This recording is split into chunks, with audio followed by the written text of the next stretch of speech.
राधे राधे, जय श्री राम। मैं अपने YouTube चैनल पूनम सरिता संगीत में आप सबका तहे दिल से स्वागत करती हूँ और आप सबके लिए ईश्वर से मंगल कामना करती हूँ।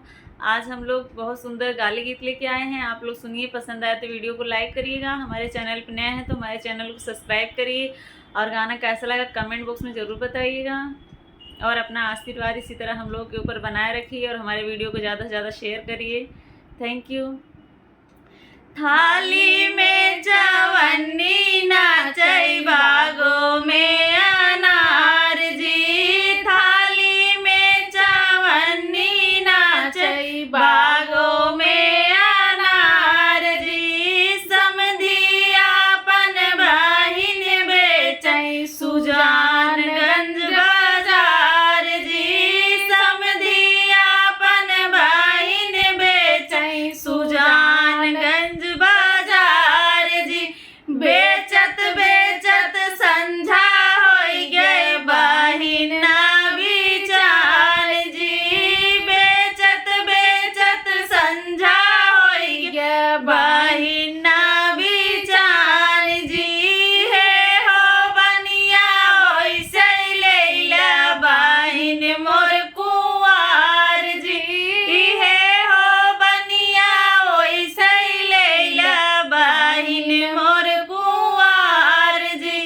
थाली में जवनी नाचई बागो में अनार जी, थाली में जवनी नाचई बागो में अनार जी, अगुआ अपन बहिन बेचई हरिपुर बाजार जी, अगुआ अपन बहिन बेचई हरिपुर बाजार जी, बेचत बेचत संझा होई गे बहिना बिचार जी, बेचत बेचत संझा होई गे बहिना बिचार जी।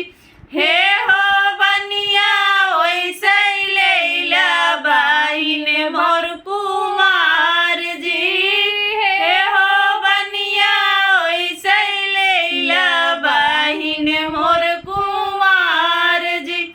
थाली में जवनी नाचई बागो में अनार जी, थाली में जवनी नाचई बागो में अनार जी, दुल्हे अपन बहिन बेचई बखोपुर बाजार जी, दुल्हे अपन बहिन बेचई बखोपुर बाजार जी, बेचत बेचत संझा